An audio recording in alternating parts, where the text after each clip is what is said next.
Hi, everyone. This is Father Mark Davis at St. Patrick's of Heatherdowns, and happy Lent. Once upon a time, in the late 50s in New York City, there was a man who said he had a talking dog, and he went to see a talent agent who had been around the block many times, and he was skeptical from the beginning. So the guy came in and said, "I got a talking dog." He said, "Really?" He said, "Let me prove it to you. Hey, sport, what do you call the thing at the top of a house?" "Roof, roof." The talent agent is not impressed. He says, "No, really. So sport. So tell me, what do you feel when you touch sandpaper?" "Rough, rough." And the guy says, "Are you an idiot? Seriously, every dog can say roof and rough." No, he really can talk. I say, "Buddy, who's the best baseball player of all time?" "Ruth, Ruth." He said, "Get out. Just get out."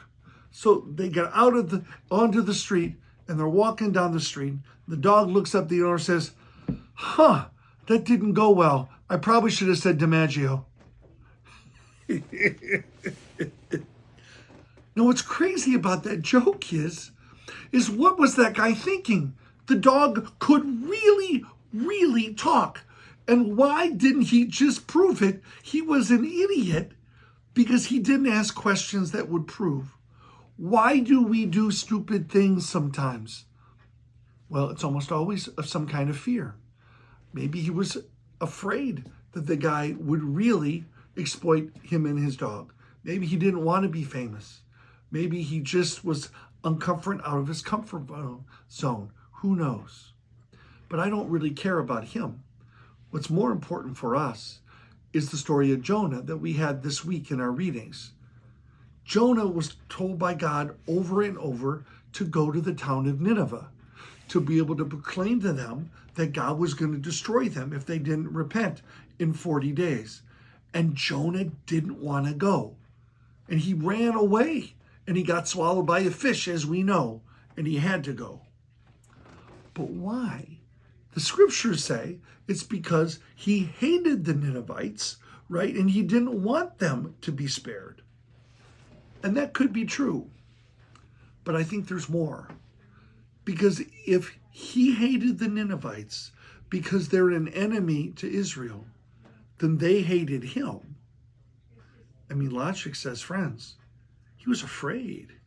He was afraid that the moment he said the first word about his God, he'd be gone. He'd be tortured or just killed on the spot. He was afraid, and he kept on saying no to God because he was afraid, because in his mind there was no way on this earth that the Ninevites were going to listen to him as an Israelite. They hated them, and the Ninevites are idiots, and they're our enemies. They're not going to listen to God, and I don't want them to listen to God. God, just kill them. But God called him to go. And when he finally did what God called him to do, the miracle happened. They actually repented. So much so that Jesus says, "You Israelites, you're supposed to be the people of Israel. I am the Messiah. You're not listening to me at all. The Ninevites were better than you guys."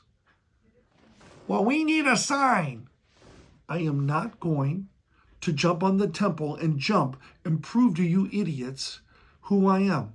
Because if you don't have eyes to hear, and ears to hear, and a heart to be open to God, you're never going to be convinced.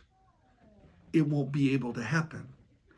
The only sign you'll have is the sign of Jonah, which is somebody tell you to come back to God.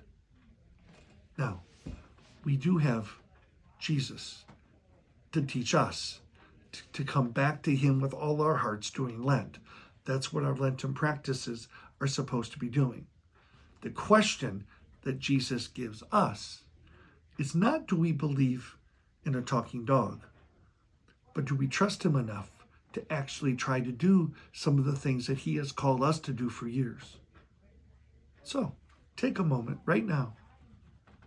What is it, if anything, that God has been calling you to do or is calling you to do that you're not even considering? Forgiving someone? Coming back to church? Forgiving yourself? moving on after a death or a loss of job, volunteering at church, reaching out to your neighbor, writing that book? What is it that God's calling you to do and that you would be willing to start if you knew that you couldn't fail? So ask God to take away your fear-based thoughts and do something today that God is calling you to do or has been calling you to do that you're simply afraid of. God bless you and happy Lent.